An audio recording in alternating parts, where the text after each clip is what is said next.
Turn our attention now this afternoon to the Defence Strategic Review, and I'm joined by a veteran of the Army of nearly 30 years, served in East Timor himself. He's a Professor of International Security at ANU.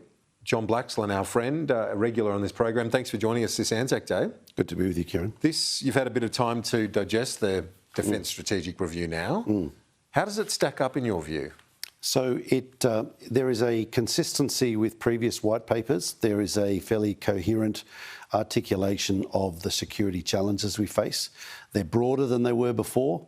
It's not just about military threats. There's a cyber dimension, there's a space dimension, and of course the challenges we face from the exponential growth of China's military capabilities has generated a desire to be able to put up something that could possibly deter any act of aggression in Australia's neighbourhood or against Australia specifically, and that's led to thinking about long-range precision strike, because so far Australia's got nothing in that field. We've seen how very vulnerable. We've seen how effective the missiles have been in Ukraine right now. Absolutely, yeah. But it's also depleted a lot of stock with that war. Where do we get these missiles from, and can we build the sovereign capability to make them ourselves? Yeah, so we get them from countries like Norway, Kongsberg, and from the United States, largely Raytheon, Lockheed Martin. These kind of companies manufacture these.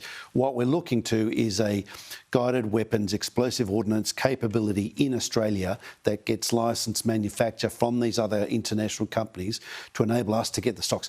We used to think of the United States as the arsenal of democracy.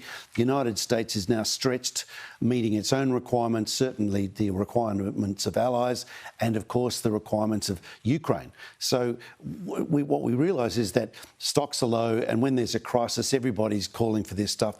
We actually need to be more resilient. We need more supplies, and there is a plan to go and basically have local manufacture to make that happen.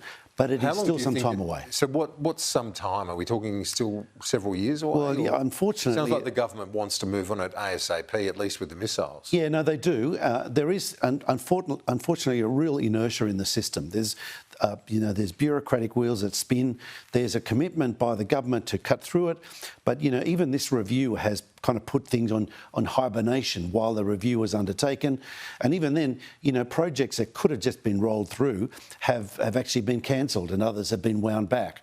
So it speaks to a political problem. The government has articulated very compellingly, in my view, the case, but it's got a political problem arising from, I think, a misunderstanding of AUKUS. I think people don't quite get what AUKUS is about and why it was done. And the fact that it was a Scott Morrison, Boris Johnson deal seemed like it was something that was more political than substantive.